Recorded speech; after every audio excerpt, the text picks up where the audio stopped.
Party के राष्ट्रीय अध्यक्ष, पूर्व राष्ट्रीय अध्यक्ष और रायबरेली के सांसद कहते हैं Ram does not exit. Ram का कोई अस्तित्व नहीं है इस धरती पर। कौन कहता है? सोनिया गांधी जी। क्या कहती है? राम नहीं है। हाँ? राम नहीं है। ये लीजिए, ये आप, खैर हम तो नहीं पढ़े ये सब चीजें आपकी जो आप कह रहे हो का रक्त रंजित इतिहास, उसमें आप केवल बाबर का आत्मा उठा के पढ़ लीजिएगा, सारी सच्चाई आपको सामने आ जाएगी। यहाँ ये पाखंडी जीतेंगे। पाखंडी कह रहे हैं आप भाजपाइयों को? हाँ, पूरी तरह से झूठ मक्कारी की चरम सीमा है ये। नमस्कार, चुनावी चर्चा कर रहे हैं हम। इस समय हम रायबरेली हैं। ये देश की गर्म माहौल वाली सीटों में से एक है। यहाँ से कांग्रेस पार्टी के चहेते राहुल गांधी चुनावी मैदान में चुनावी ताल ठोक रहे हैं। यहाँ से इससे पहले जो वर्तमान की सांसद हैं, राहुल गांधी जी की माता जी सोनिया गांधी जी हैं। कांग्रेस के एक कार्यकर्ता हमारे साथ हैं। बातचीत करके जानने का प्रयास करते हैं किन मुद्दों पर रायबरेली का चुनाव होना है और भाजपा के हिंदुत्ववादी दावे पर, राम मंदिर के दावे पर क्या कांग्रेस के कार्यकर्ता क्या कहना चाहते हैं। बताइए दादा। हाँ, क्या नाम है आपका? राजेश चौरसिया, पूर्व महामंत्री शहर रायबरेली। रायबरेली के पूर्व महामंत्री रहे हैं। जी जी। तो क्या लगता है कि कांग्रेस पार्टी के ये जो कम सीटों का आंकड़ा लेकर चल रही है, एक सीट उत्तर प्रदेश में जीत पाई, और विधानसभा चुनाव में 403 सीटों में से बहुत कम आंकड़ा रहा, क्या मानते हैं इसको?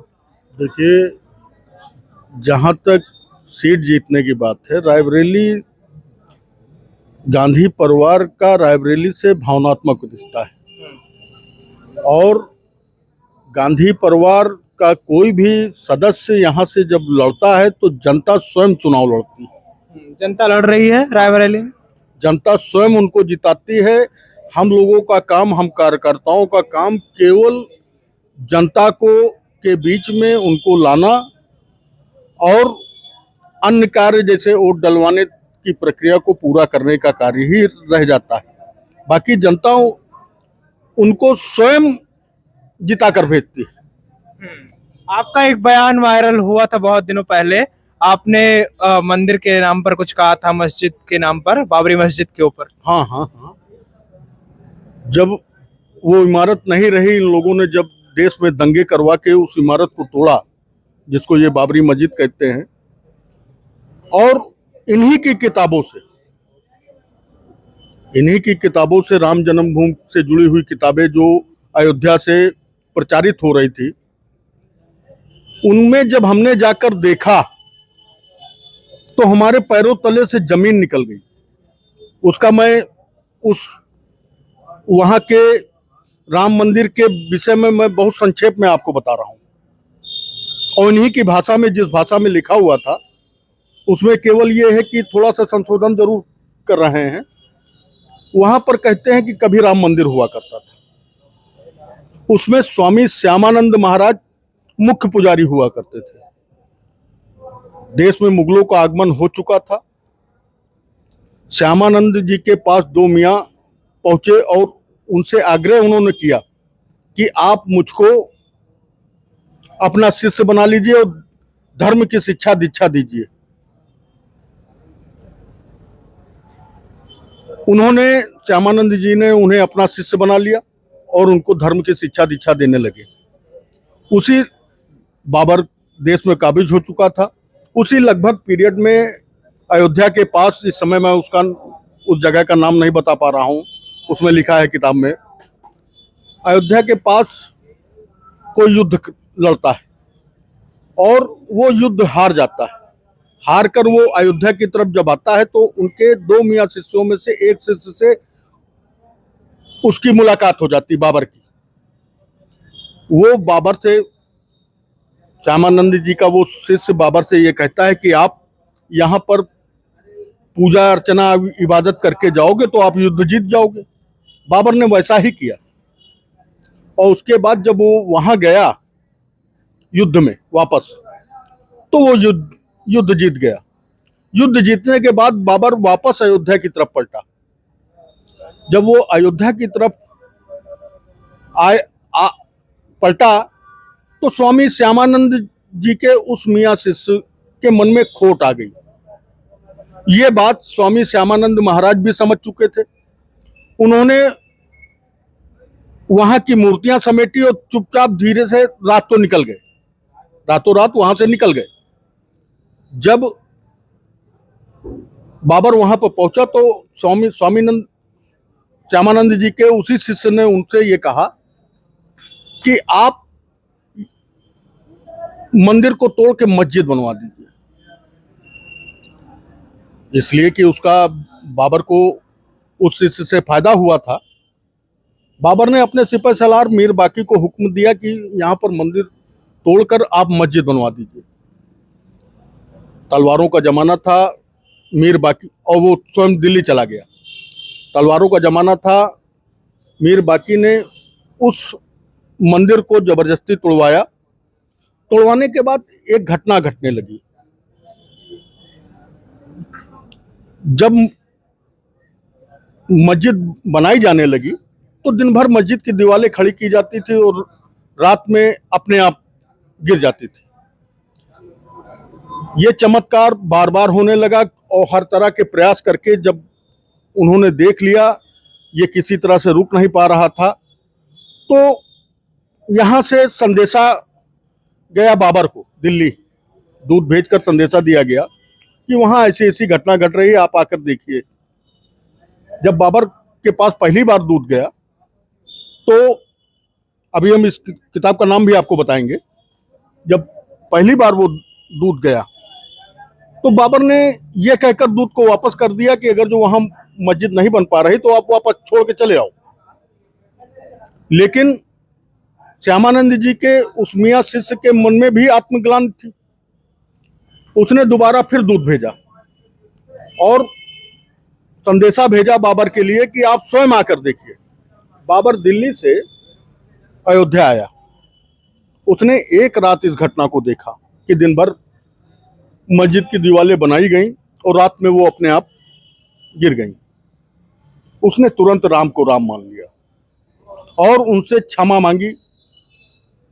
दूसरे दिन वहीं के साधु सन्यासियों से मिलकर उनसे पूछकर उसने उस भवन का निर्माण करवाया था।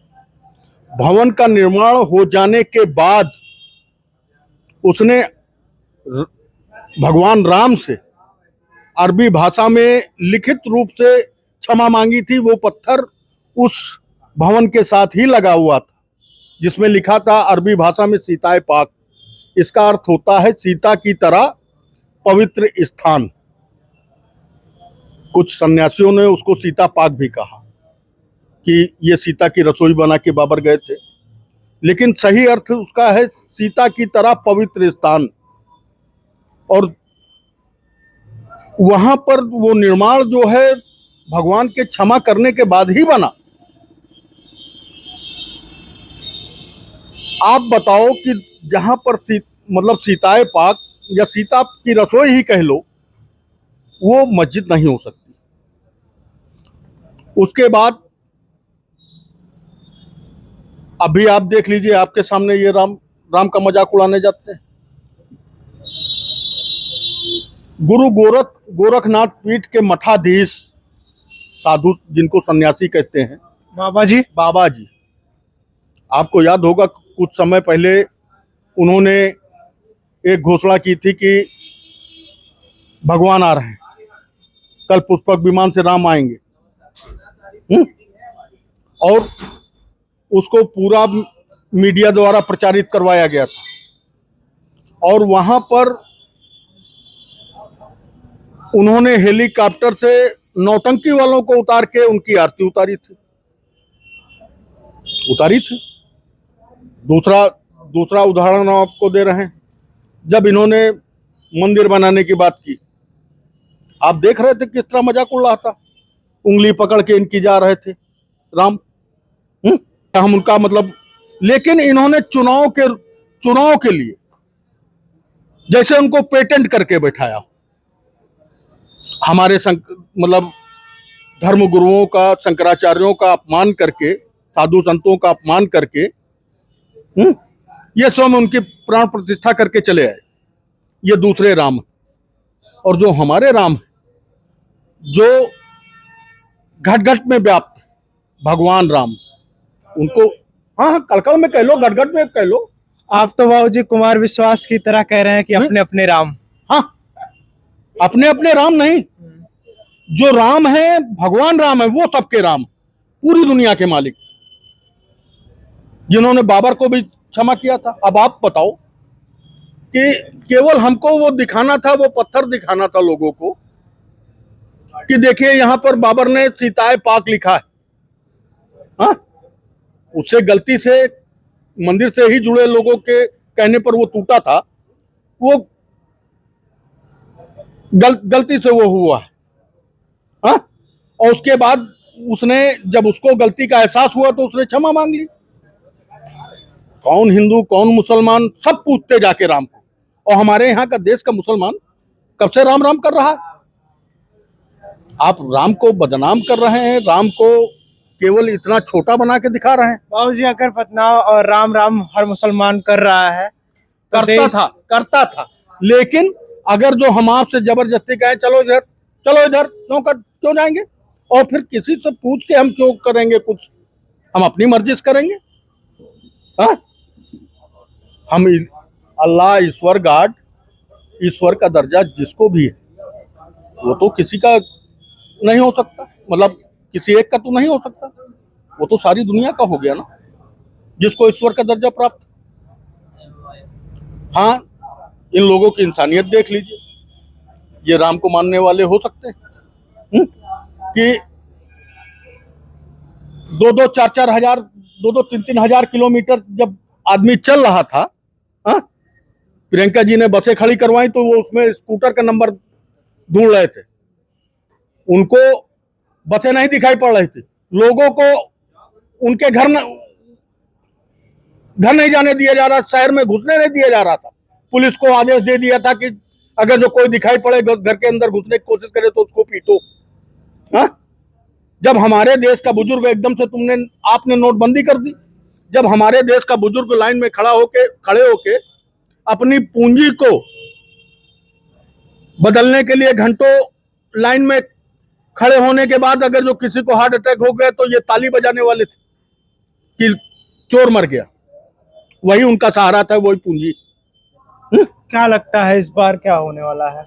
राम के नाम पर जो ये पूरा का पूरा तंत्र गढ़ा गया है, इसमें कुछ आपके फायदा होगा? सुनिए, किताब इन्हीं लोगों की श्री राम जन्मभूमि का रक्त रंजित इतिहास, उसमें आप केवल बाबर का आक्रमण उठा के पढ़ लीजिएगा, सारी सच्चाई आपको सामने आ जाएगी।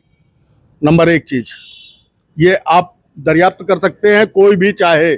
दूसरी चीज, उस इमारत में वो शब्द लिखे हुए थे, ये वहां से जुड़ा हुआ व्यक्ति या कोई भी जानकार व्यक्ति वो जानता होगा। आपने यही बयान दिया था रायबरेली में जब आप चर्चा में आए थे, मंत्री रहते हुए, महामंत्री रहते हुए आपने यही बयान दिया था मंच पर रायबरेली में? हाँ, मैंने उनको अपने रायबरेली वालों को यही वो सुनाया था, और हमारी रायबरेली में कभी हिंदू मुसलमान का झगड़ा नहीं हुआ। हम लोग एक दूसरे से बात करते हैं, हम लोग एक दूसरे के सुख दुख में खड़े होते हैं। ये रायबरेली है, यहाँ ये पाखंडी जीतेंगे। पाखंडी कह रहे हैं आप भाजपाइयों को? हाँ, पूरी तरह से झूठ मक्कारी की चरम सीमा है ये। आप बता रहे हो कि पूरा देश नहीं देख रहा है, केवल ये सिर्फ रायबरेली वालों को ये पाखंडी दिखेंगे? केवल धर्म की आड़ में ये सब कर ले रहे हैं, इसीलिए इनका ये धर्म वाला चोला भी हमने आपको उतार के दिखाया कि देखिए ये है इनका धर्म, ये राम को भी ठग ले। लेकिन राम के मुद्दे पर तो सब राजनीति करते आए हैं। राम के मुद्दे पर राजीव जी से लेकर अभी तक राजनीति ही होती आई है। नहीं, क्यों नहीं? वो ताला खुलवा दिया, मंदिर का निर्माण ही नहीं करवाया। फिर वही बात क्यों, राजीव जी ने ताला खुलवा दिया, आप ये कह रहे हो ना, ये राजनीति इनकी चली हुई थी। देश की सत्ता में आने के लिए राजीव जी ने उसमें कुछ नहीं किया। ये सारी चालें जो हैं इनकी चली हुई थी। अब उसका जो है इन्होंने बात को घुमा फिरा के आपको दिखा दिया। राजीव जी ने कहा था बताइए आप? राजीव जी ने ही ताला खुलवाया था मंदिर का। हो सकता है, हो सकता नहीं हुआ है। हाँ हाँ, हो सकता है, हम ये नहीं कह रहे हैं। हो सकता है कि उनसे बहुत से चीजें जो है, अब जैसे ईवीएम ले लीजिए, एक गलती उन्होंने। आपकी पार्टी के राष्ट्रीय अध्यक्षा, पूर्व राष्ट्रीय अध्यक्षा और रायबरेली की सांसद कहती हैं Ram does not exit, Ram का कोई अस्तित्व नहीं है इस धरती पर। कौन कहता है? सोनिया गांधी जी। क्या कहती है? राम नहीं है, हाँ, राम नहीं है। ये लीजिए, ये आप, खैर हम तो नहीं पढ़े नहीं ये सब चीजें आपकी जो आप कह रहे हो,